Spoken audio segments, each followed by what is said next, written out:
Have you ever walked into a room and felt like you weren't alone? Not because there was someone else there, but because the room itself felt aware. Most people think of houses as inanimate objects, just a collection of bricks, mortar, and timber. But there are places in this world that have existed for so long and have soaked up so much human emotion, trauma, fear, secrets, that they begin to develop a soul, or worse, a biology. Today's story takes us to the outskirts of a forgotten town in the northern plains of India, where a 300-year-old structure known as the Haveli of the Sighing Walls stands. This isn't your typical jump scare ghost story, guys. This is about a man named Neil, a skeptical architect from London who went back to his ancestral roots to restore a property and ended up discovering that some foundations aren't built on rock. They're built on something living. Get your headphones on, turn the lights down, because after this, you'll never look at a crack in your wall the same way again. Neil was a man of science type of guy. Born in the UK, very westernized, he thought the old legends his grandmother told him were just total cap, just stories meant to keep kids from wandering off at night. So when he inherited the Malviya Haveli, a sprawling 3-century-old mansion, he didn't see a curse, he saw a gold mine. He figured he'd renovate it, turn it into a luxury heritage hotel, and make a killing. He arrived in the village in mid-August. The air was thick, humid, and smelled like damp earth and rotting jasmine. The locals, they were straight up terrified of the place. When Neil asked for laborers to help him move furniture, the village elders just shook their heads. "Bitta," one old man told him, clutching a prayer bead. "Don't wake the Haveli. It's been sleeping for 50 years. Let it rest." Neil just rolled his eyes. "It's just a building, uncle. It doesn't sleep, it just decays." He was dead wrong. The Haveli was massive. We're talking dozens of rooms, courtyards within courtyards, and hallways that felt like they were stretching the further you walked down them. The first few days were fine, just dusty. But on the fourth night, the vibe shifted. It was around 11:45 p.m. Neil was sitting in the main courtyard working on his laptop. The silence was heavy, that kind of silence that feels like it's pressing against your eardrums. Suddenly, he heard it. A long, low sound. He thought it was the wind whistling through the jolly, those intricate stone screens. But there was no wind. The air was dead still. The trees outside weren't even moving.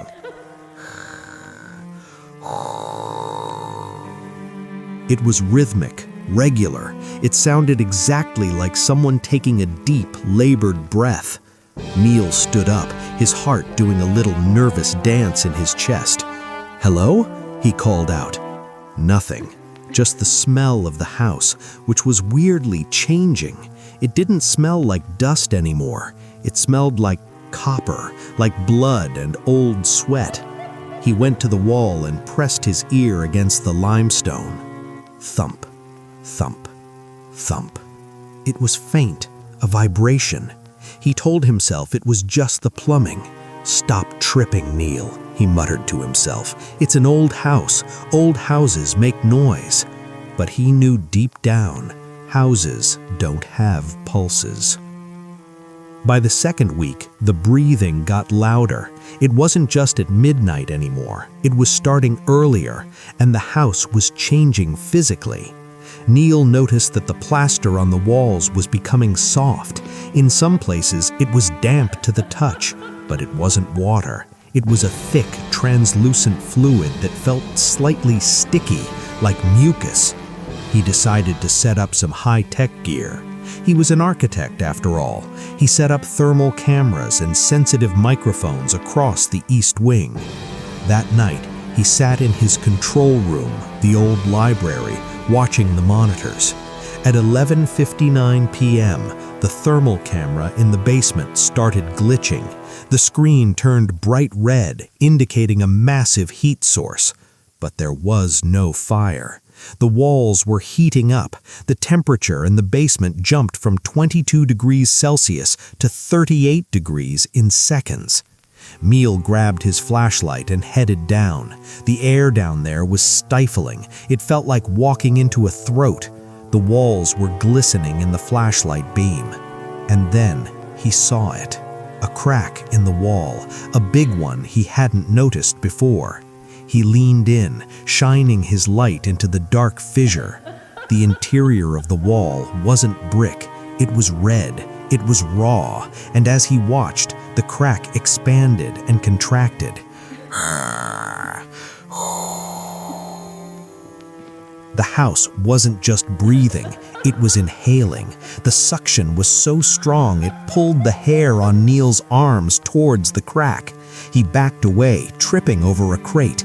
"No way," he whispered. "This is legit impossible." Neil didn't sleep that night. He stayed up researching the history of the Mulvey family. He dug through old journals in the attic, his hands shaking. He found a diary from 1724, written by the man who built the Haveli. The script was frantic, almost illegible. The foundation required a soul to stand for eternity. We didn't just use stone, we used the earth's marrow.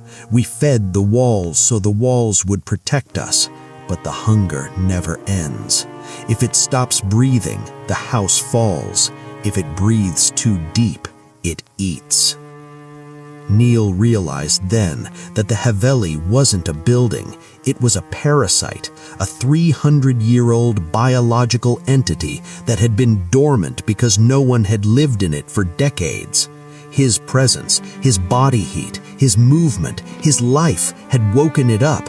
It was hungry. And then the sound changed. The slow heartbeat he'd been hearing, it sped up. Thump, thump, thump, thump. The house was excited. 12 a.m., midnight. The lights in the Haveli didn't just flicker, they died. Total darkness.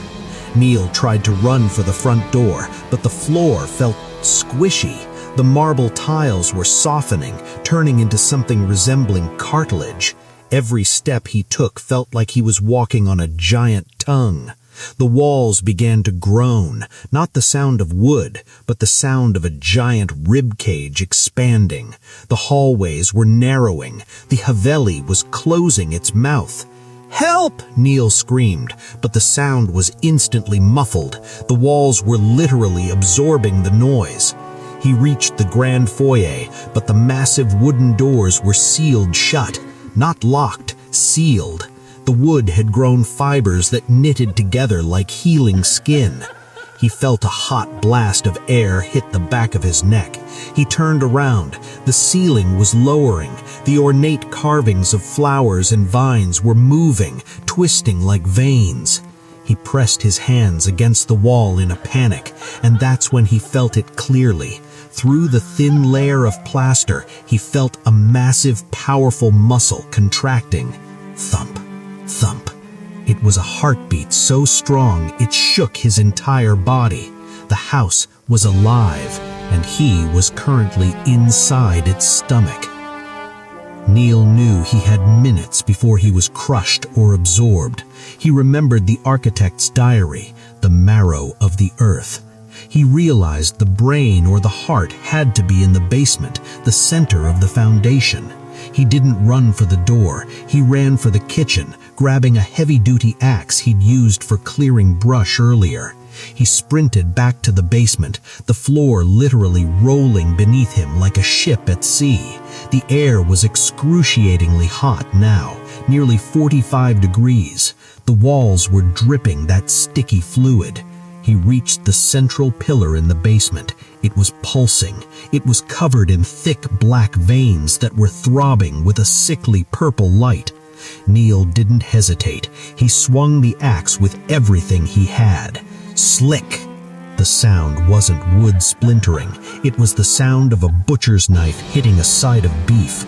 A deafening, inhuman scream erupted from the very structure of the house. The walls buckled. A thick, dark liquid sprayed out from the wound in the pillar, soaking Neil. It was warm. It was blood. The Haveli began to convulse. Neil kept swinging, hacking at the heart of the house. With every strike, the house screamed, a sound of 300 years of agony.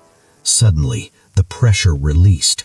The front doors upstairs burst open as the house gasped in pain. Neil scrambled up the stairs, the floor literally trying to trip him, the walls reaching out like melting wax to grab his clothes. He dove through the front doors and rolled onto the dusty gravel of the driveway just as the sun began to peek over the horizon.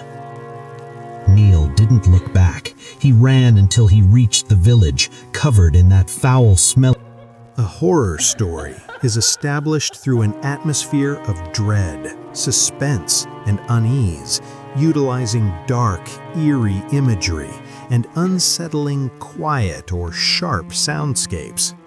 They say the loudest sound in the world isn't an explosion. It's the silence of a house after a funeral. 3 days. That's how long it's been since Elias stood in the rain, watching a mahogany casket disappear into the dirt. His wife, Sarah, was gone. A freak blood clot, they said. 1 minute she was holding their newborn daughter, Lily, and the next, she was just a memory. Now, Elias is down bad, as the kids say. He's a shell of a man, wandering through a house that feels way too big and way too cold.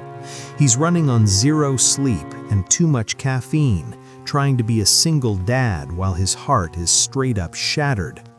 But here's the thing about grief. It plays tricks on your mind, or at least that's what Elias told himself when he first heard it. Because Sarah has been dead for 72 hours, but someone is in the nursery right now, and they're singing her favorite song. Get comfortable, guys. Lock your doors. This isn't just a ghost story. This is a descent into a nightmare that'll make you want to keep the lights on for a week. The first 2 days were a blur of sorry for your loss cards and casseroles from neighbors that tasted like ash. Elias was low-key losing his mind. He'd spend hours staring at the baby monitor, watching the tiny rise and fall of Lily's chest. The house, a modern, glass-heavy, architectural masterpiece in the hills of Seattle, felt sketchy. It was too quiet. Sarah used to fill the space with music, laughter, and the constant humming of The Willow Maid, a folk lullaby her grandmother taught her. On the third night, the vibe changed. It was 2:14 a.m. Elias was passed out on the sofa, a half-empty bottle of scotch on the coffee table. He woke up to a sound that made the hair on his arms stand straight up. My boy, the willow is green, the water is deep." It was a voice, a soft, melodic, feminine voice. It was coming from the second floor, from the nursery. Elias froze. His first thought, "I'm tripping. I'm just dreaming." But then Lily started crying over the baby monitor, and the voice, it didn't stop. It got louder, more soothing. "Sleep now, my darling. The shadows are long. The willow is waiting to sing you its song." Elias felt a cold sweat break out. That wasn't just any song. That was the specific version Sarah had rewritten for their daughter. No one else knew those lyrics. No one. Elias grabbed a heavy flashlight and started up the stairs.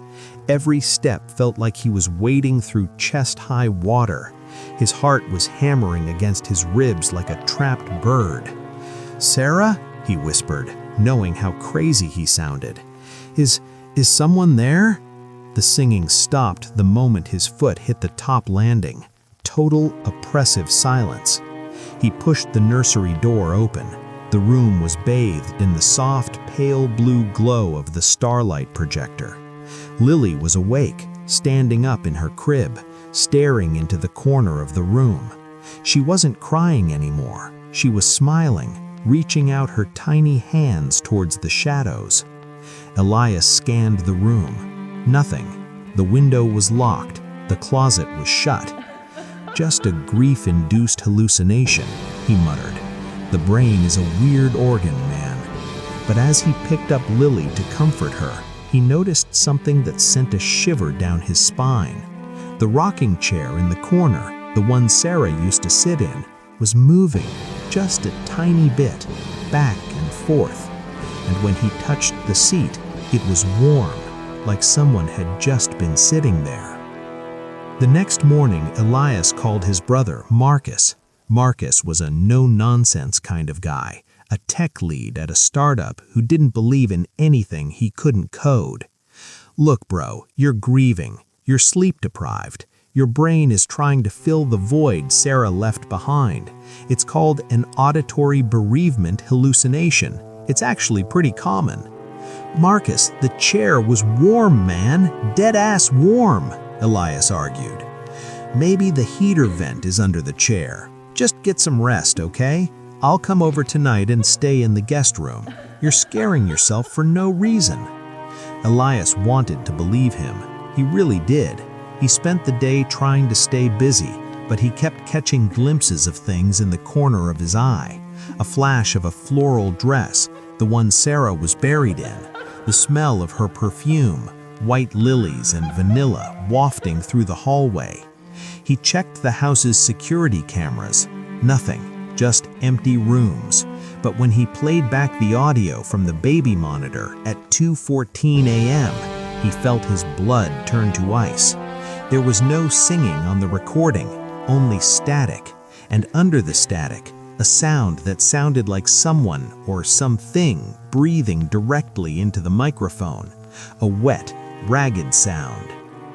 Marcus arrived at 9 p.m. with a six-pack and a "we're gonna get through this" attitude. They sat in the living room, talking about old times, trying to ignore the heavy atmosphere. Around midnight, Marcus headed to the guest room. "See, everything's chill, Elias. Get some Z's." Elias fell into a deep, dreamless sleep. But at 3 a.m., the witching hour, he was jerked awake by a scream. It wasn't a baby's cry. It was Marcus. Elias sprinted down the hall. He found Marcus standing in the doorway of the nursery, his face pale, his hands shaking. "What happened? What did you see?" Elias demanded. Marcus pointed into the room.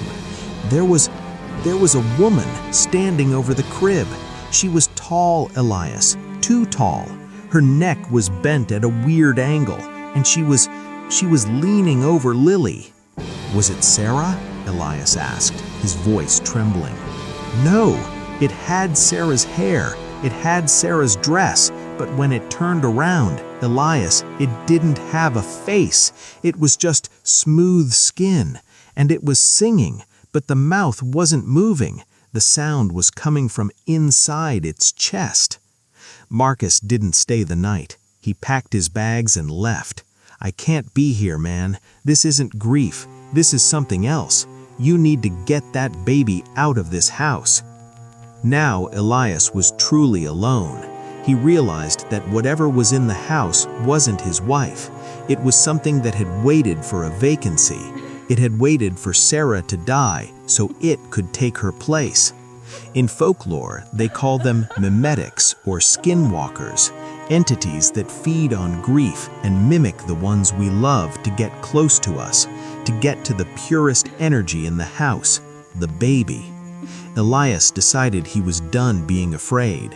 He was going to leave. He started packing a bag for Lily, throwing clothes and bottles into a duffel. The singing started again. This time, it wasn't from the nursery. It was coming from the hallway. My boy, the willow is green." That's what it got him. That was the crux of the matter. It sounded exactly like Sarah. Every inflection, every breath, it was perfect. "Leave us alone," Elias screamed, grabbing a kitchen knife. "You're not her. You're nothing." The singing stopped. A heavy thud echoed from the ceiling. Then another. Thump, Thump, thump. Something was crawling in the crawl space above him. He grabbed Lily from her crib. She was heavy, almost listless. Her eyes were dull. "Lily? Lily, wake up, baby." He looked at the baby monitor screen he'd left on the dresser. In the night vision, he saw himself holding Lily, but in the video, he wasn't alone. Standing directly behind him was a tall, thin figure. It was wearing Sarah's dress, but the fabric was rotting, dripping with black sludge. Its arms were impossibly long, wrapped around Elias's waist. Its head and featureless mass of pale flesh was resting on his shoulder. It was whispering into his ear, but he couldn't hear it with his ears, only in his mind. "She's mine now, Elias. We are the new family." Elias bolted. He didn't look back. He ran for the front door. Lily clutched to his chest, but the door wouldn't open. The locks were fused. The glass was unbreakable. The house was sealing itself shut. He ran to the garage, the car, if he could just get to the car. He threw Lily into the car seat and hit the garage door opener. The motor hummed, but the door didn't move. Something was holding it down from the outside. He looked in the rearview mirror. In the back seat, next to Lily, the figure appeared. It wasn't Sarah anymore. It was a distorted, monstrous version of her. Her jaw unhinged, revealing rows of needle-like teeth. It began to sing, but the voice was no longer sweet. It was a screeching metallic sound that shattered the car's windows. The willow